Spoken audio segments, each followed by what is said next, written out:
அது ஏன் சமூகத்துல ஒரு அரசியல்வாதியை திட்டினா ஒரு பெண்ணை இணைத்து ஒரு பெண்ணை அட்டாக் பண்ணாதான் அவர் கீழே இருக்க முடியுமா? தைரியமா நேரா ஆணை பார்த்தே கொஸ்டின் கேட்கலாமே. அப்ப அந்த பெண்ணை நோக்கிய விமர்சனம் தான் தவறு. அதனாலதான் கைது நடவடிக்கை இருக்கு. ஒரு பொதுத்தளத்துல எந்த விதமான ஆதாரங்கள் இல்லாத பொழுது ஒரு சமூக வலைத்தளத்துல சொல்லும் பொழுது அவங்களுக்கான குடும்பங்கள் அவங்களுக்கான நண்பர்களுடைய வாழ்க்கையோ தனிப்பட்ட வாழ்க்கையை பாதிப்புக்குள்ளாகக்கூடிய கலாச்சாரம் இருக்குல்ல, அதுதான் பத்திரிகையாளர்கள் கேள்வி கேட்க வேண்டிய இடத்துல இருக்கும். ஆச்சி மசாலா எந்த சமையலும் ருசி தேடும் ரகசியம் 20 ரூபாய். தமிழ்நாட்டுல எல்லாமே சேஞ்ச் ஆயிடுச்சு. உங்க நகையையும் சேஞ்ச் பண்ணுங்க. உங்க பழைய நகைக்கு கிராமுக்கு 150 ரூபாய் கூடுதலா வாங்கி புது நகை எடுத்துக்கோங்க. அதே கம்மி சேதாரம் தான் உங்க லலிதால மட்டும்தான். பொதுவாக நான் காலேஜில் படிக்கும்போது என்னுடைய கிளாஸஸில் ஜனநாயகத்துடைய 4 முக்கிய தூண்கள்னு சொல்லுவாங்க. எல்லாரும் கேட்டது தான். First legislative assembly, parliament. அதுக்கப்புறம் அதை நடைமுறைப்படுத்தக்கூடிய அரசு அதிகாரிகள், பியூரோக்ரசி. இது ரெண்டும் சரிசமமாக சரியான சட்டத்திட்டங்களுடன் அரசியல் அமைப்பின்படி நடக்குதான்னு பார்க்கக்கூடிய இன்னும் 2 முக்கிய துறைகள். 3வது ஜுடிஷியல், 4வது மீடியா, பத்திரிகைகள். அப்படி இந்த 4ம் சேரும் பொழுதுதான் ஒரு உண்மையான ஜனநாயகம், ஒரு வெளிப்படைத்தன்மையான நிர்வாகம், மக்களுக்கான அதிகாரம் 3த்தையும் கொடுக்க முடியும். அப்படி இந்த 3யும் 4யும் இணைக்கக்கூடிய ஒரு பாலம் எப்பயுமே இருந்துக்கிட்டே இருக்கணும். கருத்து வேறுபாடுகள் இருக்கலாம், கொள்கைகள் வேறுபாடு இருக்கலாம், அரசியல் ரீதியாக தாக்குதல்கள் இருக்கலாம். ஆனால் ஜனநாயகத்தில் எப்பொழுதும் ஒரு வெளிப்படைத்தன்மை, டிரான்ஸ்பரன்சி கண்டிப்பாக இருக்கணும். அதுதான் இந்த 2026 தேர்தலுடைய மாற்றம். எங்களுடைய மாண்புமிகு முதலமைச்சர் அவர்கள் உடைய வெற்றி, எங்கள் அண்ணன் திரு சி. ஜோசப் விஜய் அவர்களுடைய வெற்றி, ஒரு வெளிப்படைத்தன்மையான ஒரு நிர்வாகத்தை உருவாக்க ஒவ்வொரு நாளும் முயற்சி செஞ்சிட்ருக்கோம். அதெல்லாம் நீங்கள்லாம் எதிர்பார்த்த மாதிரி சட்டசபையை நேரலையில் ஒளிபரப்பி பத்திரிகையாளர்களுக்கு பல வருஷம் கோரிக்கைகள் எவ்வளவோ இருக்கும். ஆனால் ஒரு சட்டசபை நேரலையில் ஒளிபரப்பணும், அதை மக்கள்கிட்ட கொண்டு போகணும் அப்படிங்கிற கோரிக்கையை எந்த விதமான பத்திரிகையாளர்கிட்ட எந்த விதமான கேள்விகள் வராமலே அதை நிறைவேற்றியவர் நம்மளுடைய முதலமைச்சர். இது ஒரு பெரிய விஷயம். 75 வருஷத்தில் இது வரைக்கும் நடந்ததே இல்லை. எத்தனை தாக்குதல்கள் வந்தாலும், கேள்விகள் வந்தாலும் அதை எதிர்கொள்வதற்கு தயார்னு ஒரு முதலமைச்சர் நினைக்கும் பொழுதோ, இல்லை வெளிப்படைத்தன்மையான ஒரு நிர்வாகம் வேணும்னு நினைக்கும் பொழுதோ, அந்த தைரியம்தான் இன்னைக்கு ஒரு நேரலையாக மாறி இருக்கு. கண்டிப்பாக எங்களுக்கு இருக்கக்கூடிய ஒவ்வொரு சகோதர சகோதரிகளையும் என்னுடைய மக்கள் தேர்தல் பயணத்திலையும் சரி, அரசியல் பயணத்திலும் சரி, எங்களோடு நீங்களாம் வந்திருக்கீங்க. சகோதரர் இருக்காரு, பாலிமரில் தினேஷ் இருக்காரு, ஜெயா டிவியில் இருக்காரு. எல்லோரும் இங்கே இருக்கக்கூடிய ஒவ்வொரு ரிப்போர்ட்டர்ஸையும் நாங்கள் எந்த அளவுக்கு தேர்தல் பிரச்சாரங்களில் தெருவாக நாங்கள் பிரச்சாரங்கள் அந்த இடத்துல நீங்களும் எங்களோட பயணிச்சிருக்கீங்க. எங்களோட வெற்றிக்கு இங்கே இருக்கக்கூடிய பத்திரிகையாளர்களும் முக்கியமான காரணம். அதில் நம்மளுடைய தலைவர் அவர்களும் செயலர் அவர்களும் கூப்பிடும் பொழுது முதல்ல நினச்சாங்க நான் வருவேனா அப்படின்னு. இப்படிலாம் கிடையாது. அரசியல் என்பது வேறு, நட்பு என்பது வேறு. எப்பொழுதும் இன்றைய அரசும் சரி, எங்களுடைய முதலமைச்சரும் சரி, நாங்களும் சரி, தனிப்பட்ட தாக்குதல்களை மட்டும்தான் நாங்கள் எதிர்க்கிறோம். ஆனால் ஜனநாயகத்தில் நிர்வாக ரீதியாக சொல்லக்கூடிய தவறுகளை நாங்கள் உள்வாங்குகிறோம். அதை சரி செய்ய தான் இந்த இடத்துல மக்கள் எங்களை தேர்ந்தெடுத்திருக்காங்க. அதிகாரமாக மக்கள்னா நாங்கள் மக்களிடம் பக்கம் தான் எப்போதும் நிற்போம். ஏன்னா அந்த மக்கள் தான் இந்த அதிகாரத்தை எங்களுக்கு கொடுத்துருக்காங்க. அந்த தவறை சுற்றி காட்டக்கூடிய பொறுப்பும் கடமையும் இங்க இருக்கக்கூடிய சகோதர சகோதரிகள் நம்ம கிட்ட இருக்கு. நான் உங்களை வந்து நிருபர்களா பார்க்கல, அதனால சகோதர சகோதரிகள்னு சொல்றேன், நண்பர்கள்னு சொல்றேன். அப்படி ஒரு உறவு இருக்கணும். ஒரு அரசியல்வாதிக்கும் ஒரு அதிகாரத்தில் இருக்கிறவங்களுக்கும், தேங்க்யூப்பா, ஒரு அதிகாரத்தில் இருக்கவங்களுக்கும் அந்த அதிகாரம் ஒரு பிரம்மாண்டம், அந்த அதிகாரம் கேள்வி கேட்க முடியாது என்பதல்ல. அந்த அந்த அதிகாரம் என்பது எளிய மக்களுக்கான பணியா மாறணும். அதுதான் எங்களுடைய அரசியலுடைய குறிக்கோள், நிர்வாகத்துடைய குறிக்கோள். அதனால இங்க இருக்கக்கூடிய வரும்போதே நம்மளுடைய செயலாளர்களும் தலைவர் அவர்களும் இங்க இருக்கக்கூடிய பில்டிங்கை பத்தி காமிச்சாங்க. இன்னும் சரியான கட்டமைப்பு இல்லை. இங்க இருக்கக்கூடிய நிருபர்கள் தங்கக்கூடிய இடமோ, சரியா சாப்பிடக்கூடிய இடமோ இல்லை, இங்க பல்வேறு நபர்கள் வந்து பேட்டி கொடுக்கக்கூடிய இடமோ இன்னும் ஒரு இன்னைக்கு இருக்க காலகட்டத்தில் இருக்கக்கூடிய அளவுக்கு சொன்னாங்க. பாம்பே, டெல்லியெல்லாம் பார்த்தீங்கன்னா ரொம்ப அப்டேட் ஆயிருக்குன்னு. உறுதியாக அவருடைய கோரிக்கைகளை மாண்புமிகு முதலமைச்சருக்கே கொண்டு போய் அது சரி செய்யப்படணும். எப்படி சட்டசபை ஒரு நல்ல ஒரு நிர்வாகத்துக்கு ஏற்ற ஒரு நல்ல கட்டமைப்பு இருக்கணுமோ, அதே மாதிரி பியூரோக்ரசி அதிகாரிகள் ஒரு நல்ல ஆஃபீஸில் உட்காந்து ஒர்க் பண்ணக்கூடிய ஒரு கட்டமைப்பு இருக்கணுமோ, அதே மாதிரி கோர்ட், ஜுடிஷியல் ஒவ்வொரு ஜட்ஜஸும் ஒரு நல்ல கட்டமைப்போட டெல்லி, பாம்பேலாம் போகும்போது அப்படி இருக்கும். நம்ம இன்னும் சட்டசபை ஆகட்டும், இல்லை இங்கே இருக்கக்கூடிய கோர்ட்ஸ் ஆகட்டும், எல்லாமே இன்னும் பிரிட்டிஷ் காலத்தில் கட்டினக்கூடிய பில்டிங்கில் தான் இன்னும் இருந்துட்டு இருக்கோம்.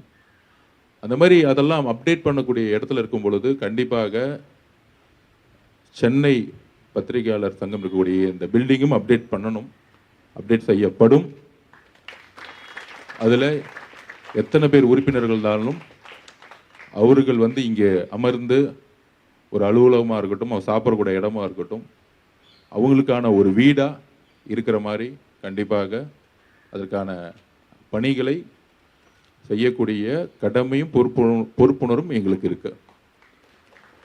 இது உதவின்னு சொல்ல முடியாது, கடமையும் பொறுப்புணர்வும் இருக்கு.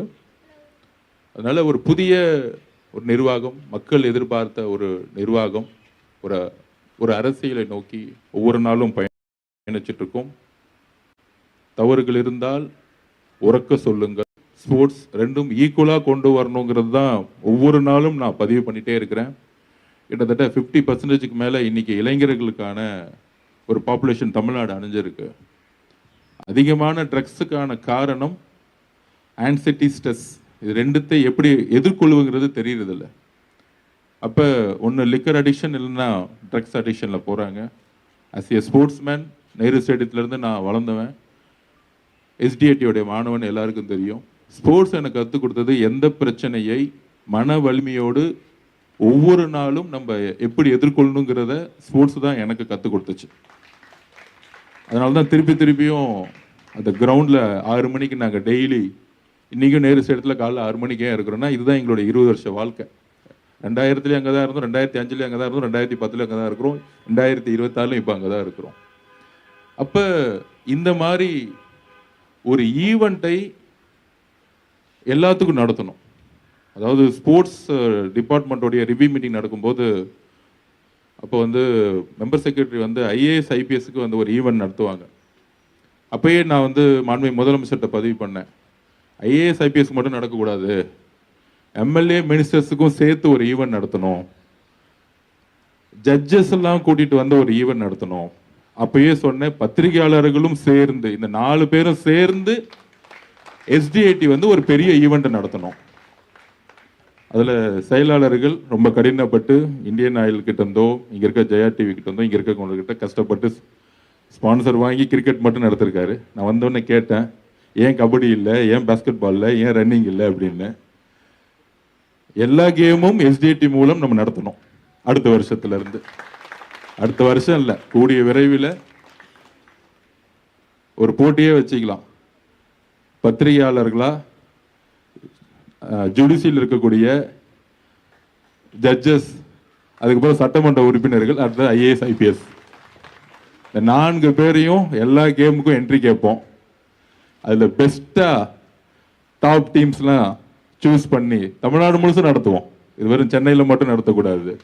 தமிழ்நாட்டில் இருக்கக்கூடிய எல்லா பத்திரிகையாளர்களும் பங்கு பெறலான்னு ஒரு ஆன்லைனில் ஓப்பனாக ஒரு மெம்பர் எடுப்போம். அது மாதிரி தமிழ்நாடு முழுசும் ஜுடிஷியல் சிஸ்டத்தில் இருக்கக்கூடிய எல்லா judges, district judges and high court judges, எந்த ஜட்ஜஸ் வேணா இருக்கட்டும், அவங்களும் பங்கு பெறலாம். ஒலிம்பிக்ல இருக்கக்கூடிய எல்லா கேமும் போட்டுக்கலாம். கபடி இருக்கட்டும், வாலிபால் இருக்கட்டும், ரன்னிங் இருக்கட்டும். வயதானவர்கள் இருந்தால் அதுக்கேற்ற ஒரு போன 6 மாசத்துக்கு முன்னாடி பார்த்தேன், நேரு ஸ்டேடியத்தில் அத்லட்டிக் அசோசியேஷன் நடத்திட்டு இருந்தாங்க. வயதானவர்களுக்கான ஒரு அத்லட்டிக். 92 வயசுல ஒருத்தர் வந்து ஓடிட்டு இருந்தார் 400 மீட்டர். 92 வயசு. இன்னொருத்தவங்க 101 வயசுல வந்து வாக்கிங் பண்ணிட்டு இருந்தாங்க. என்ன ஒரு மன வலிமை கேட்டா, நான் 15 வயசுல இருந்தே ரன்னிங் பண்ணிட்டு இருக்கேன், 15 வயசுல இருந்தே நான் ஃபிட்டா இருக்கிறேன்னு 92 வயசுல இருக்கவங்க சொல்றாங்க. அதனால ஸ்போர்ட்ஸுக்கு வந்து வயது கிடையாது. ஸோ இந்த ஐஏஎஸ், ஐபிஎஸ், எம்எல்ஏ, மினிஸ்டர், அதனால தான் ஆன்டி ட்ரக்ஸுக்கான ஒரு மூவ்மெண்ட் பண்ணும்போது நம்மளுடைய முதலமைச்சர் கிரவுண்ட்ல வந்து ஓடி காமிச்சார். ஓடுங்க, எல்லாரும் ரன் பண்ணுங்க, ட்ரக்ஸை தூக்கி போடுங்க, ஸ்போர்ட்ஸ் ஐயடு ட்ரக்ஸை தூக்கி போடுன்னு எழுதினார் அவர் கையாலேயே.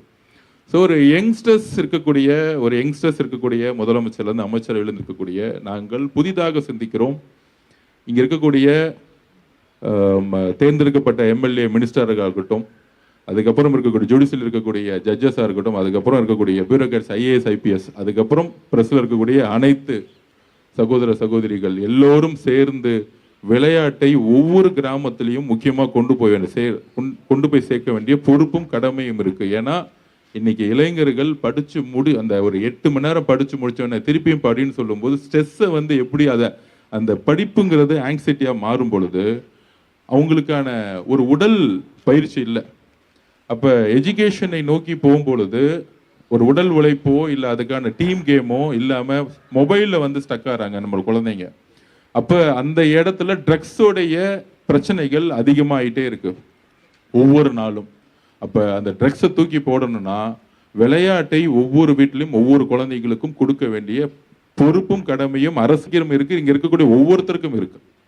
விளையாண்டா வேலை கிடைக்குமா? இன்னைக்கு 3% ரிசர்வேஷன் கோட்டா நம்ம வந்து கவர்மெண்ட் கொடுக்க ஆரம்பிச்சிட்டாங்க. நான் படித்ததே மெட்ராஸ் கிறிஸ்டின் காலேஜில் ஒரு ஃப்ரீ கோட்டாவில் தான் படித்தேன். நான் எனக்கான ஸ்காலர்ஷிப் ஸ்போர்ட்ஸ் கோட்டாவில் தான் நான் ஃப்ரீயாக படித்தேன். ஸோ இந்த மாதிரி எல்லா விதமான ஃபெசிலிட்டிஸும் எல்லா காலேஜஸும் கொடுக்க ஆரம்பிச்சிட்டாங்க. ஆனால் நம்ம எல்லா ஸ்கூல்ஸ்லையும் கொடுக்கணும். ஒரு இன்டர்நேஷ்னல் ஸ்டேடியத்தை உருவாக்கணும். அந்த மாதிரி இங்கே இருக்கக்கூடிய தமிழ்நாடு முழுசு இருக்கக்கூடிய பத்திரிகையாளர்களுக்கும் இன்னும் ஒரு 3-4 மாசத்துல போட்டிகள் நம்ம நடத்த போறோம். ஃபிட்டாவுங்க, எல்லாரும் ஃபிட் ஆகுங்க. 90 வயசா இருந்தாலும் ஃபிட் ஆகுங்க. 90 வயசுல யாராவது பத்திரிகையாளர்கள் இருந்தாங்கன்னா அவங்களையும் கூட்டிட்டு வாங்க. ஜட்ஜஸுக்கும் நாங்கள் சொல்ல போறோம். அதே மாதிரி இப்பயே சொல்லிடுறோம். அந்த மாதிரி தமிழ்நாடே சட்டமன்றத்திலிருந்து எல்லாருமே நம்ம ரெடியாகி ஒரு விளையாட்டு போட்டிகளை நடத்தி, அரசியல் ரீதியாக நம்ம வேறுபட்டு இருக்கலாம், அரசியல் ரீதியாக நமக்குள்ள அது சண்டைன்னு சொல்ல மாட்டேன், தாக்குதல்கள் இருக்கலாம். ஆனால் யார் என்ன பேசினாலும் கடைசியில் மக்களுக்கு உண்மை என்னன்னு தெரியும். அதனால தான் நான் இன்னைக்கு அமைச்சராக நின்றுட்டு இருக்கேன். அதனால அது அவங்கவுங்க ஜனநாயக கடமை, அது அவங்களுடைய பொறுப்பும் கடமை. இதில் வந்து அவரோட ஆளு, அவரோட அது மாதிரிலாம் எனக்கு நம்பிக்கையே கிடையாது. என் கூட இருக்கவங்க எப்பயுமே சொல்லுவேன், எல்லாரும் மக்களுக்காக வேலை செய்ய போகிறோம். ஜனநாயகத்தில் எல்லா கருத்துக்களும் இருக்கும். கம்யூனிசம் இருக்கும், சோசியலிசம் இருக்கும், லெஃப்ட் இருப்பாங்க, ரைட் இருப்பாங்க. கடைசியில் மக்கள் முடிவு பண்ணுவாங்க. அதுதான் தேர்தல். அந்த தேர்தலில் மக்களோட அறிவாளிகள் யாருமே இந்த உலகத்தில் கிடையாது. அதுவும் தமிழ்நாட்டுடைய மக்களுடைய அறிவு மிகப்பெரிய அறிவு. அதனால அந்த விதமான ஒரு இன்செக்யூரிட்டி ஃபீலிங்கோ இல்லை அதனால வந்து இவர் தவறானவர், அவர் தவறானவர், ஒரே ஒரு குறிக்கோள், எந்த தனிப்பட்ட விமர்சனங்களும் பத்திரிகையிலிருந்து கொண்டு வரக்கூடாதுங்கிறதா எங்களுடைய வேண்டுகோள். ஒரு பெண்ணை நோக்கிய விமர்சனமோ, ஒரு பெண்ணை கொச்சைப்படுத்திக்கக்கூடிய அந்த ட்விட்டோ இல்லை அதை ஒரு கமெண்டோ, அது ஏன் சமூகத்தில் ஒரு அரசியல்வாதியை திட்டினா ஒரு பெண்ணை இணைத்து ஒரு பெண்ணை அட்டாக் பண்ணாதான் அவரை வந்து கீழே இருக்க முடியுமா? தைரியமா நேராக ஆணை பார்த்தே கொஸ்டின் கேட்கலாமே. அப்ப அந்த பெண்ணை நோக்கிய விமர்சனம் தான் தவறு. அதனால்தான் கைது நடவடிக்கை இருக்கு. வேற எதுக்காகவும் கைது இல்லை. பெண்ணை ஏன் ஒரு பெண்ணை அறிவுறுத்துக்க மொழியிலையோ, அவர் உடலையோ, அவங்க வாழ்க்கையோ ஒரு பொதுத்தளத்துல எந்த விதமான ஆதாரங்கள் இல்லாத பொழுது ஒரு சமூக வலைத்தளத்தில் சொல்லும் பொழுது அவங்களுக்கான குடும்பங்கள், அவங்களுக்கான நண்பர்களுடைய வாழ்க்கையோ தனிப்பட்ட வாழ்க்கையை பாதிப்புக்குள்ளாகக்கூடிய கலாச்சாரம் இருக்குல்ல, அதுதான் பத்திரிகையாளர்கள் கேள்வி கேட்க வேண்டிய இடத்துல இருக்கும். அதனாலதான் பத்திரிகையாளர்களா பெண்கள் வர்றதுக்கு நிறைய பேர் தயக்கம் ஏன் கொடுக்குறாங்கன்னா, எங்கு பெண்களுடைய குரல் பத்திரிகைகள் அதிகமாக இருக்கிறதோ அங்குதான் உண்மையான ஜனநாயகம் இருக்கும். எழுதி கொள்ளுங்கள், அங்குதான் உண்மையான ஜனநாயகம் இருக்கும். ஒரு ஆண் கொஸ்டின் கேட்கும் பொழுது அமைதியா இருக்கிறது, ஒரு பெண் பத்திரிகையாளர் கேட்டா அருவருப்பு மொழியில இணைப்பது மிகப்பெரிய தவறு. அந்த மாதிரி இருக்கக்கூடியவர்களை தான் சட்டம் தன் கடமையை இன்னைக்கு செஞ்சிட்டு இருக்கு. மித்தபடி என்ன விதமான தாக்குதல்களோ என்ன விதமான சொற்களையோ எதிர்கொள்ள நாங்கள் தயாரிக்கிறோம். பொது வாழ்க்கை வந்த பிறகு எல்லாமே வெளிப்படைத்தன்மை தான். அதனால இங்க இருக்கக்கூடிய பத்திரிகையாளர்களுக்கு நம்ம இன்னும், எனக்கு தெரிஞ்ச இந்த பில்டிங் பார்க்கும்போது 25 வருஷத்துக்கு பின்னாடி அப்டேட்ல இருக்கிறோம். 2026 ஏற்ற மாதிரி நம்ம அப்டேட் பண்ணப்படணும். உடனடியாக மாண்புமிகு முதலமைச்சர் கவனத்திற்கு கொண்டு போவோம். எந்த விதமான பணிகள் இருந்தாலும் நம்மெல்லாம் சேர்ந்து செய்வோம். அது அரசியலுக்கு அப்பாற்பட்டோ பத்திரிகை உங்களுடைய தொழிலுக்கு அப்பாற்பட்டு இங்க இருக்கக்கூடிய ஒவ்வொரு ஊர்ல இருந்து கஷ்டப்பட்டு வந்திருப்பாங்க. எனக்கு தெரியும், நான் திருச்சியில வரும்போது தங்க இடம் இல்லாத போது ஒவ்வொரு இடத்துல எப்படி இருந்துன்னு எனக்கு தெரியும். அந்த மாதிரி அவங்களுக்கு தேவையான விஷயத்தை இந்த இடம் ஒரு வீடா இருந்து செஞ்சு கொடுக்கணும்னு என்னுடைய ஒரு சிந்தனை. இது உறுதியாக கூடி சீக்கிரத்துல தமிழ்நாட்டில் இருக்கக்கூடிய எல்லா பத்திரிகையாளர்களும் சட்டமன்ற உறுப்பினர்களோடவும் ஜட்ஜஸ் கூடவும் பியூரோக்ராட்ஸ் IAS IPSோடும் மோதிரத்துக்கு ரெடியா இருங்க. பேனால மோதினது ஓகே, பத்திரிகையாளர் மைக் எடுத்துட்டு மோதினது ஓகே, இனிமேட்டு களத்துல மோதுற மாதிரி SDAT ஒரு விளையாட்டு போட்டிகளை கூடிய விரைவில் உருவாக்கும் அப்படிங்கிறதை இங்க வாய்ப்பு கொடுத்த நம்மளுடைய தலைவர் அவர்களுக்கும் செயலாளர் அவர்களுக்கும் ஒரு சிந்தனை உருவாச்சு. இங்க வந்த பிறகு பத்திரிகையாளர்களுக்கு என்ன செய்யணும், என்ன பிரச்சனை இருக்கு. இங்க விளையாட்டு போட்டியில் கிட்டத்தட்ட 800 பேர் பார்ட்டிசிபேட் பண்ணியிருக்கீங்க. இதுவே தமிழ்நாடு முழுவதும் நடத்தும் போது எனக்கு தெரிஞ்ச ஒரு 5000-6000 பேர் பார்ட்டிசிபேட் பண்ணுவான்னு நினைக்கிறேன். அவங்களையும் நம்ம அரவணைத்து நம்ம யார் 100 மீட்டர்ல நம்பர் 1, யார் வாலிபால் டீம்ல நம்பர் 1 அப்படிங்கிறத ஒரு பதக்கங்கள், நல்ல ஒரு பெஸ்ட் கேஷ் பிரைஸ், நல்ல ஒரு மெடல், முடிந்தால் முதலமைச்சர் அவரே வென்னஸுக்கு கப்பு கொடுக்குற மாதிரி நம்ம ரெடி பண்ணுவோம். ஏன்னா முதலமைச்சர் சொல்லியிருக்கிறாரு, அவர் சினிமா விட்டுட்டு வந்த பிறகு ஸ்போர்ட்ஸ் தான் அவருடைய விஷன் என்கிட்ட நிறைய தட்டி இதோட பதிவு பண்ணியிருக்கிறாரு. ஸ்போர்ட்ஸை ஃபுல்லாக ப்ரொமோட் பண்ணுங்கன்னு சொல்லியிருக்காரு. ஸோ இந்த 4 டீம் கூட நம்மளுடைய பயணத்தை நம்ம ஆரம்பிப்போம். வாய்ப்பு கொடுத்ததுக்கு ரொம்ப நன்றி. தேங்க்யூ. ஆச்சி மசாலா, எந்த சமையலும் ருசி தேடும் ரகசியம். 20 ரூபாய். தமிழ்நாட்டுல எல்லாமே சேஞ்ச் ஆயிடுச்சு. உங்க நகையையும் சேஞ்ச் பண்ணுங்க. உங்க பழைய நகைக்கு கிராமுக்கு 150 ரூபாய் கூடுதலா வாங்கி புது நகை எடுத்துக்கோங்க. அதே கம்மி சேதாரம் தான் உங்க லலிதால மட்டும்தான்.